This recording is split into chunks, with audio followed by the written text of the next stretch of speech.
Hey, how's it going everybody? My name is Fabio Suave and welcome to my YouTube channel. So nice to see you back. The Genshin Impact Genius Invocation TCG has just dropped and I have been having a ton of fun with it. For those of you who have not seen my last video before this, I had a bit of an experience with Genshin Impact that involved me uninstalling, and a week later I decided to give it another chance and I have been at it ever since. I have achieved AR 42 in like 3 weeks, so we've been playing a lot and it's been a lot of fun, but now the trading card game is here and I'm excited to tell you all about it. I have a couple tips and tricks that may help you in your journey through figuring out the trading card game. And yeah, I'm happy to share. So without further ado, let me show you what I got going on. Just a general summary of what we'll be going over today. I am going to show you the characters that you should be looking for if you want to just do a lot of damage off the bat. If you want to keep your strategy simple and clean, you're going to go with whatever I suggest here. I will explain everything in my deck and I will show you how these cards are applied in real time with some full gameplay footage. If you stick to these guidelines, you are going to have a lot of success in completing all 3 of the challenges that every opponent has for you. Normally they will say things like you have to achieve victory, you have to do it within 6 rounds, and you have to do it without losing 2 or more characters. With the cards and the strategies that I've been using, I have not lost a game yet, and I am earning all 3 of those challenges every single time. Whenever you do that, it saves you a lot of time in having to rematch that opponent. So why do it multiple times when you can just do it all at once, you know? Make things easy on yourself. Alright, hope you have fun learning. Alright, so allow me to do a quick breakdown of what we got going on here. Now, when I first got started evaluating these cards, I told myself, we're going to keep it simple. I just want characters that do a lot of damage. No fancy effects, no summons, no anything like that. I just wanted to make sure that I was winning effectively and quickly so I can always get 3 out of 3 on those challenges whenever you fight somebody, right? So this is what I came up with. We have, of course, the starter, Diluc. He does 2 physical damage on his normal attack, 3 pyro on his elemental, and then 8 pyro for his ultimate. You can't really go wrong with that. We also have Chongyun, who does 2, 3, and then an ultimate of 7, just plain and simple. The third one that we have is Razor, who does 2, 3, and 5, but also gains the Wolf Within, which does 2 damage over 2 attacks, essentially. That adds up to 9 total damage for the cost of 3. That's technically more valuable than Diluc's ult, which does 8 damage and costs 4. If you don't mind being patient about it. One thing that all of these characters have in common, apart from doing high damage, is the fact that they are all Claymore users. This actually makes weapon cards very easy for me because I only have to pick one type and I can apply them to anyone. I don't have to worry about drawing a bow or drawing a sword when I can just put a Claymore on any of these guys however I see fit whenever the situation calls for it. As for the cards themselves, you're going to see that I actually don't use the character cards themselves. I think they're too high of a cost for what they do. I'm sure they do have great effects. I haven't played them at all really because I saw the high cost and I was like, ooh, no. Whenever you have just 8 dice to play with, right? Every round you have 8 dice. If you play something that costs 3 or 4, it's going to limit what you can do in a turn. Of course, you'll probably see great rewards from it, but I want to say that 2 is the highest that you want to go on like most of your cards. And as you can see here, that's pretty much the case across the board apart from some of our weapons and Paimon, which is really vital for getting things moving. So the first thing that I did whenever I started investing in cards in the shop was I got stuff with 0 cost, such as, let's see here, such as Timmy and Lieben, as well as Leave It to Me and what's this one called? Changing Shifts. Basically what these allow you to do, one of them allows for your switch to be fast and the other one allows for your switch to be free. Play those together and you can get a free switch in without ending your turn, which is pretty decent. But what I've come to find is more valuable than both of those cards together is When the Crane Returned, which allows you to switch to your next active character after you attack for a cost of 1. This is a really good card for inflicting like reaction damage, like if you switch from one character's element to another. Now, when it comes to elemental reactions, I would say the two best in the game right now are Overcharge and Freeze. Whenever you combine fire and lightning, you create Overcharge, which does +2 damage and also forces your opponent to switch to their next active character. I think this is really valuable because it throws off their strategy of being forced to switch their active characters. Maybe they might have been set up for their ult, maybe they were planning on using a special move that would have inflicted an elemental resonance with you. It really helps mix up their strategy, which is good. You want them to be on their toes because then they're not going to be prepared to retaliate. And Freeze basically renders like one of their cards useless for the rest of the round. You can mitigate Freeze by attacking them with Pyro, so maybe not have a Pyro character in your lineup whenever you are going to be doing that. But it's really, really useful to inflict Freeze because, again, that really mixes up the game for your opponent by rendering one of their cards useless. Not just switching to a different active character, but that one will be like null void for the rest of the round. It's actually pretty good. This is a really good card for inflicting like reaction damage. Like if you switch from one character's element to another, it will, set you up to do a lot of damage if your opponent does not switch characters away from the one that now has the elemental reaction attached to it. It's just really clean and easy, and I honestly think it's the most valuable even at the cost of 1. I think the cost of 1 is better than having both of these for free, because if you want to do like a quick switch, then you need both of them. Otherwise, either your turn is going to end or it'll still cost you a dice, when you can just attack instead and then move on to the next character automatically next turn. I think that's really good, and that opens up a lot of strategy, because not only are you setting up for elemental reactions, but you are also saving that character that you're switching from. Because in a lot of cases, you may have low hit points on that character. You can make that final attack and then rotate out for just a dice. It's actually really great. But as I was saying earlier, whenever you're getting started, you are going to want to invest in the event cards. These are called event cards, right? You're gonna want to get all of the event cards that pique your interest first. I went for Leave It to Me and Strategize. This card is gold. This is your Pot of Greed. And it's not limit 1. And Timmy is good long-term support because in 3 turns you just get an extra card and an extra dice. Like, that puts you at 9 dice. You could potentially attack 3 times with that. And what acquiring all of these event cards does is it allows you to rotate them out of your deck for pointless stuff that you don't need. Like, whenever you start off with Diluc, Sucrose, and Kaya, you have absolutely no need to have the Thunder Summoner's Crown that has to do with Electro in your dice, or this one with Geo. So you can stop having useless cards in your hand and feel like you can actually utilize all of the cards that you have in your deck instead of just burning them to match elemental dice to your active character for more attacks. You can actually, bend the game around you. Enough of that. Let me show you what I have in this deck. So this is what's in my active deck right now. We've got a couple weapons. We've got the White Iron Greatsword, and we have 2 of them, simply just for doing 1+ damage. Sacrificial Greatswords. I like the sacrificial line of weapons better than the Skyward weapons, because what this does is that this creates an elemental die of the same element of your active character that's equipped to, on top of doing +1. I don't even remember what the Skyward ones do. Excuse me. See, Skyward Harp. Yeah, the normal attack deals +1 damage. You probably are only going to be normal attacking whenever you just don't have the resources to elemental attack.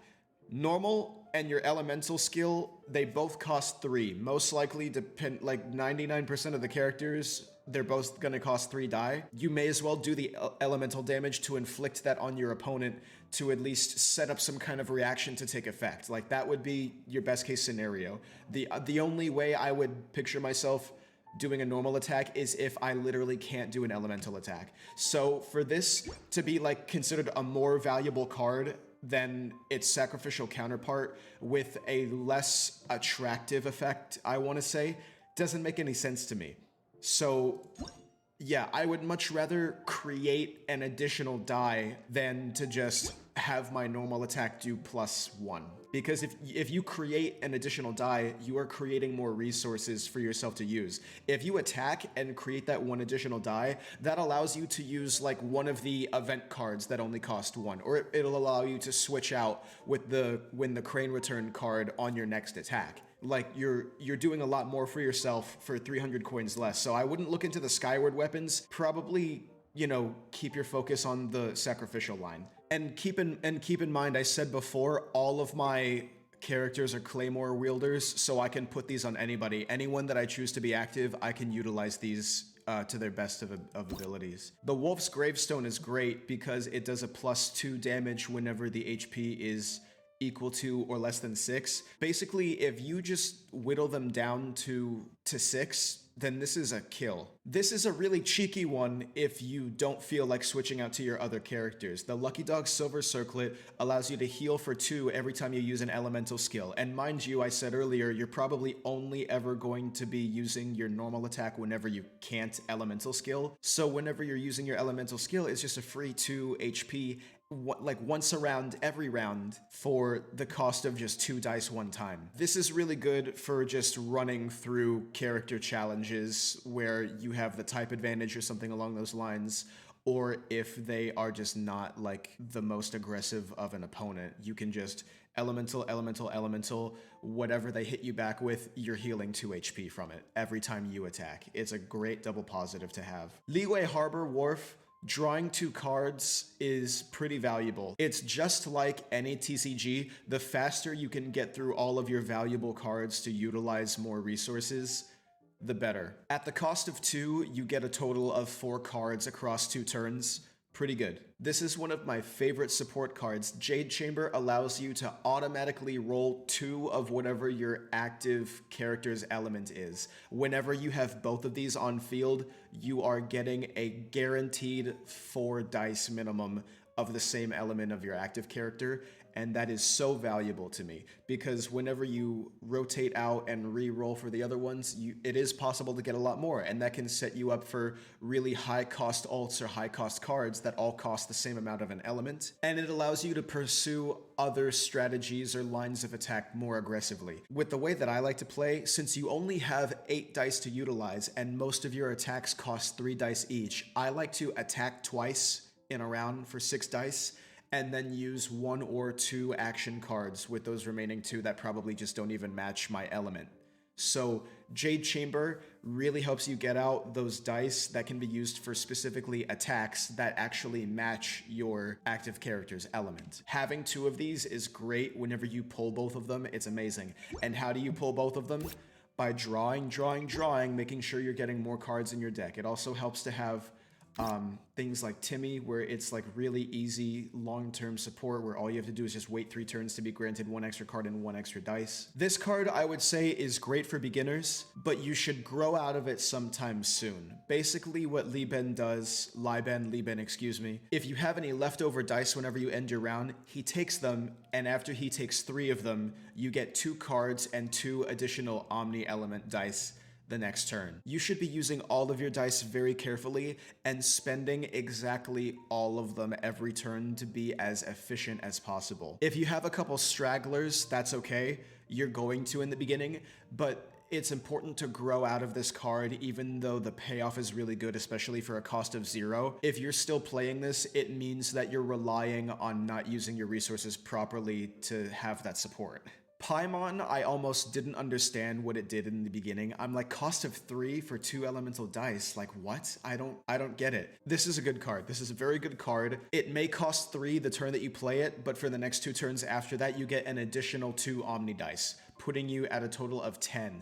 If you have this on the field during the same time that either your Timmy or your Liben resolves, you could have massive amounts of dice to use for resources for all kinds of different action cards, as well as probably more attacks than you usually make in a single round, which is great. The Bestest Travel Companion is a great card, and don't let the 2 cost fool you. It's basically free. The 2 dice that you use as the cost get turned into Omni dice, so it's no loss. It's a great card. It's perfect for whenever you don't re-roll for as many of the same element as you need. Speaking of reroll, Toss-Up. Just pick whatever dice that you want to re-roll, and you can do it twice as if it's the first time you're rolling for the round. And if you've never played this card because you were worried that it'll re-roll your entire set of dice, not to worry, you can select which dice you're re-rolling twice. So if you have like 4 fire dice and you don't want to lose those, you can just select all the other dice and re-roll those twice. Very good, especially for 0 cost. Strategize, Pot of Greed. Enough said.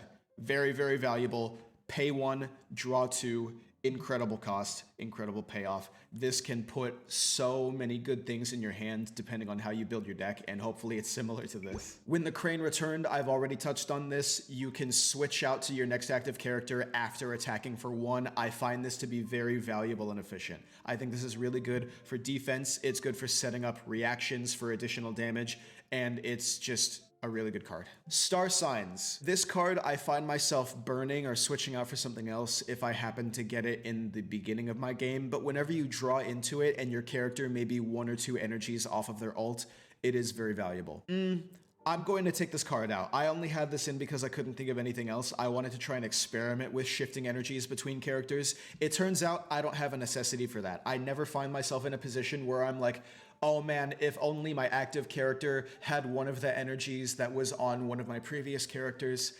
Again, I think this is kind of like Liban. This card relies on you not being as efficient as you should be and giving you that crutch for it. So we'll ignore this for now. I'm going to maybe put like a food item card in there or something else that might cost 1, but we'll see. This is a really good back pocket card. It helps in a lot of cases, especially if you're going against somebody like Xiangling, who summons her little, like, you know, fire tanuki that just shoots 2 pyro damage at you for 2 turns. It may not seem the best for something that costs 2 to simply just remove a summon, but think of it this way. If you were to play this card, you are wasting your opponent's resources. They are not getting the satisfaction out of what they paid their hard-earned dice for against you. So this is like a great negation.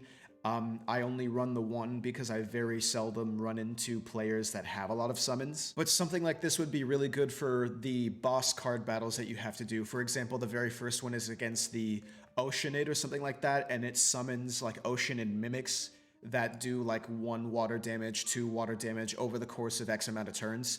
This is really good removal for things like that. Lotus Flower Crisp, this is probably the best food item out of all of them. For the cost of 1, you can protect your active card for 3 damage. You can basically tank somebody's ult and survive with this. And if they're just doing a normal attack, it'll do -0.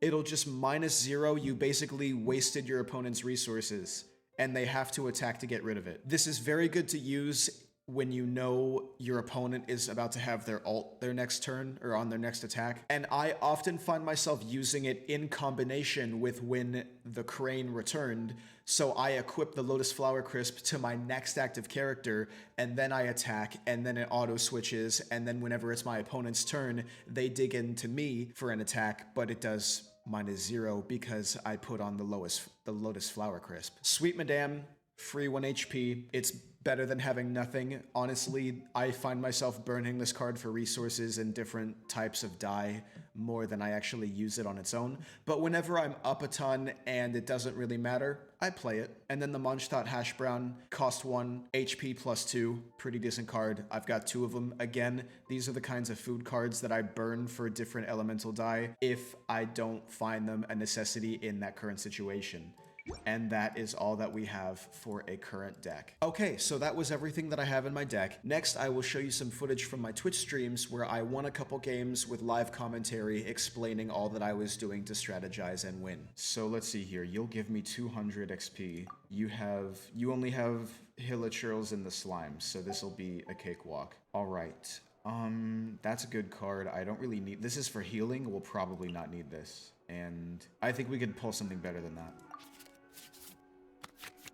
And we do. Cool. All right. Nice. We will go with... We each have the same... We're even lined up. This is Ice, Ice, Fire, Fire, Thunder, Thunder. So, I'm pretty sure they always just start on the left. So I'll just pull out... Let's go with Razor first. Yeah. Okay. Thunder Gems. Thunder Gems. Oh, wow. Great. That's great. That's great. Do you guys feel as if you're picking up, like, the way this game works?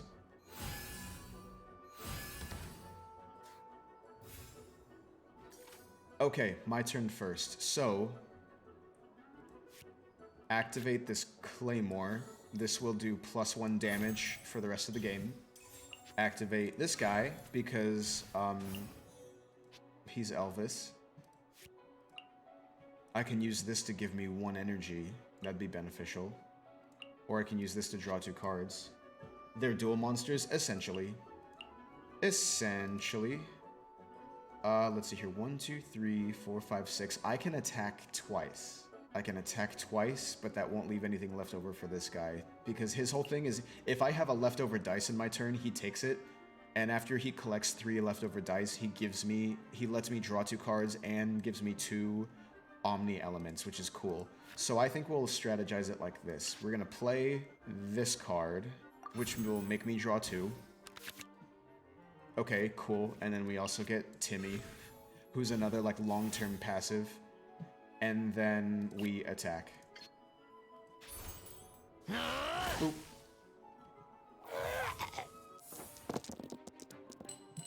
Oh, wow, that's a lot of fire. That is so much fire. It'd be well worth it just to switch to Diluc. I can attack first, though. Yeah, utilize these to attack first.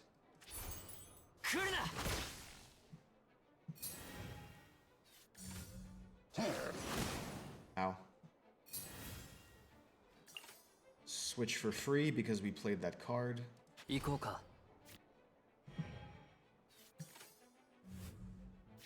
And then he switches to the slimes. Well, he's gonna get reacted to because they're both already lit for lightning. So, if I play this, then once per turn, my attacks cost less fire energy. So if I do that, and then that'll allow me to do this, and then he's lit. Oop, he's gone.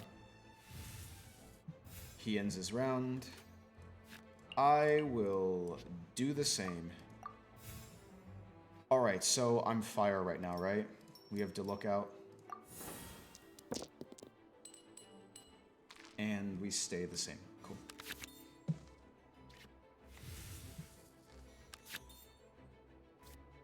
Oh wow, we just got a ton of energy. We just got a lot. You will pay for that dearly. I can end this right now. Yep, you're done.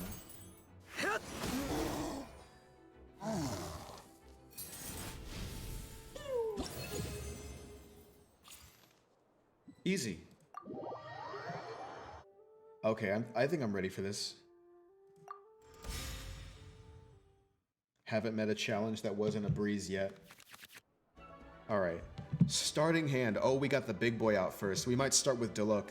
We may just forfeit doing damage the first round just to play these 3 cards. Because this is 7 right here. And we only get 8 dice.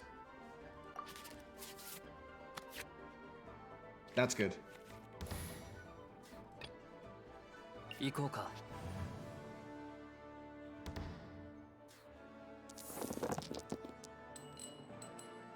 Only 1 fire, but it doesn't matter. Actually, no, keep the ice, because I need 3 of the same for the Paimon activation. Okay, so activate Paimon, get rid of the 3 ice. So now for the next 2 turns, I'll get an extra 2 dice.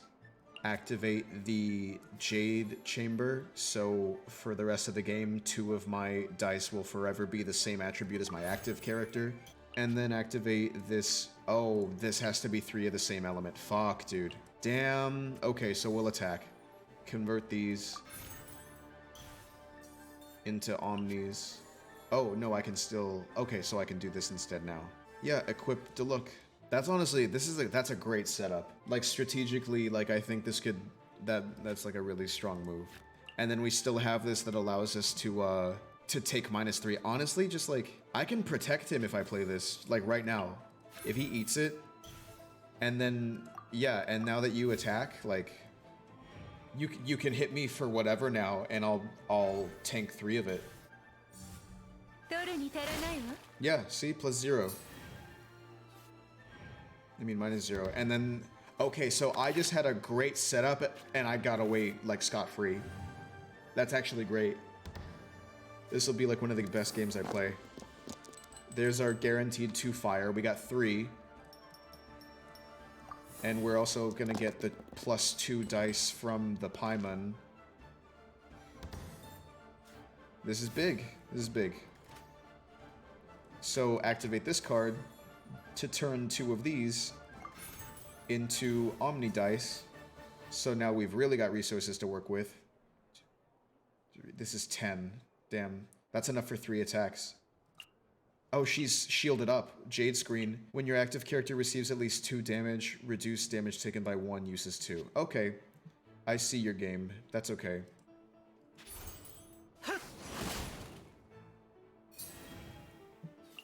Oh, but I still do 3 because of my Wolf Gravestone. Because of the plus... Oh, +1 damage? Okay. And then she switches. So... Okay, everybody gets fire damage. You get fire damage. You get fire damage.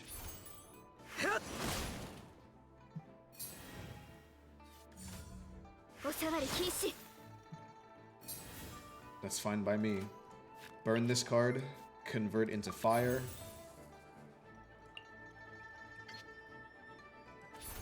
Boom.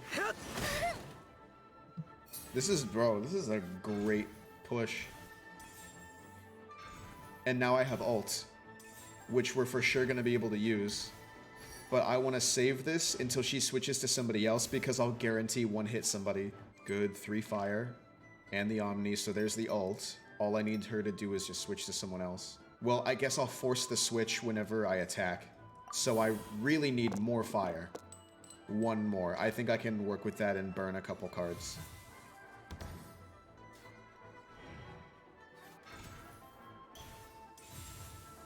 Yeah, you can go ahead and prep her all you want. I'm about to 1-hit her. Okay, so that's a, yeah, so 1 less elemental to switch. I can burn that at any point, but for now we'll attack.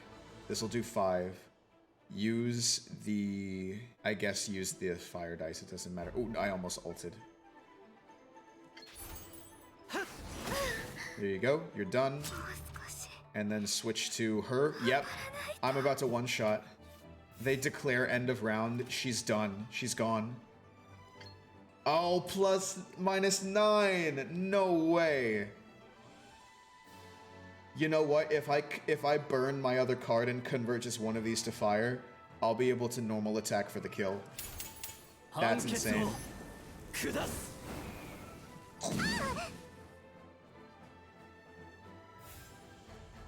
That's insane. Yep, okay, so burn the dish and then convert to normal attack. And that's, wow, -5 because of the +1 for the sword and then the +2 because she's less than 6.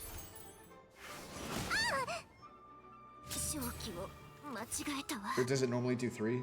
Am I silly? No, yeah, normally does 3. Okay, so it was just +2 because she's less than 6. +1 always and then +2 when you're less than 6. And that's the end of my turn. Okay, give me fire.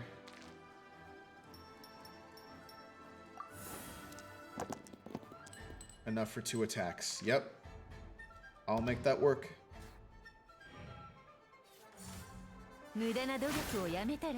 Ooh, she crystallized me.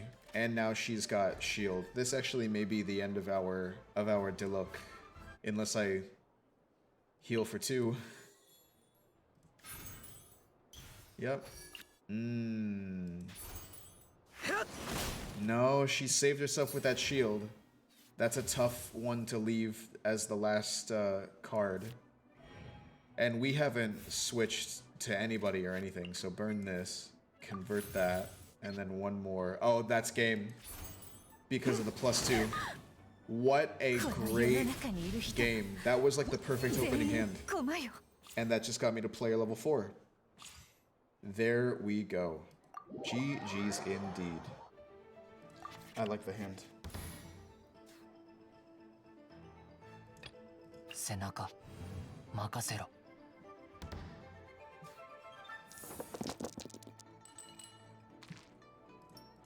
Only one thunder. It's better. Takes 1 less damage and deals 1 more damage for 2 turns. This is a necessity.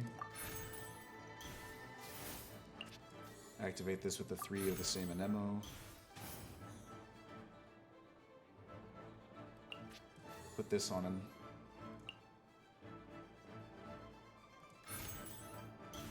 And then attack. Okay.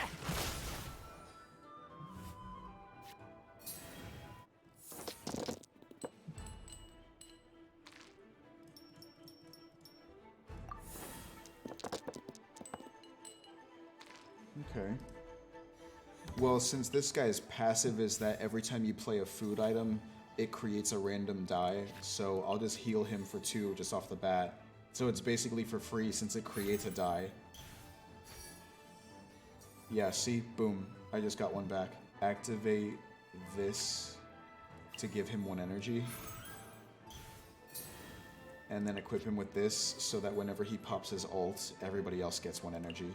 And then I can actually attack twice, and the second time can be with my ult. So this is perfect.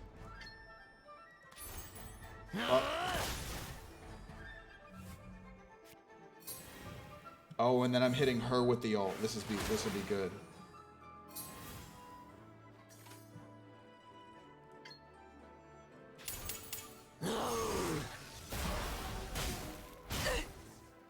Huge. And then that thing will do 2 damage at the end of every 2 rounds. Well, at the end of every round for 2 rounds, I should say. So I'm done. You can hit me with whatever you got.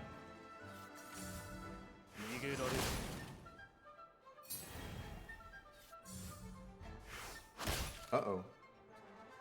Oopsies.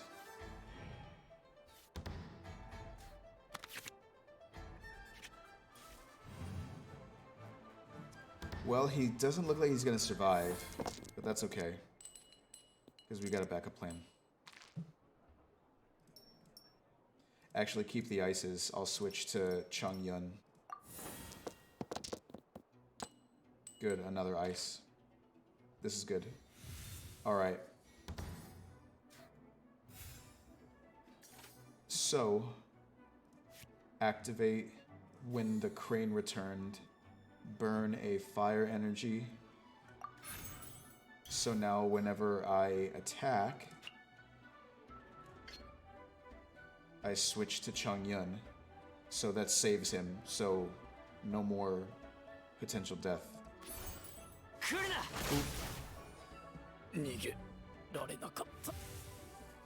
And since you're, yep, and then that still takes effect. And then you're afflicted by, since you're already afflicted by thunder, I can just use an ice move and then you're done. So, GG's.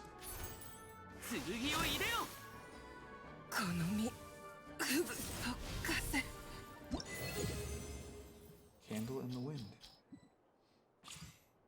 Easy. And that is all the Genius Invocation wisdom I have to offer for you guys today. Thank you so much for watching. I really appreciate you being here. If you enjoyed this video, please give it a thumbs up. And if you have a question about how anything works about the game, let me know in the comments below. I'd be happy to answer it for you. Don't forget to follow me on Twitch, twitch.tv/Fabio Suave, where you can catch me live in the moment as I am decimating my opponent with this awesome deck that I've created on Genshin Impact, as well as other things. We also play Valorant, the new Pokemon, this, that, the other. Be happy to see you there and help grow the family. But for now, I will catch you guys next time. Thanks so much for watching again, and peace.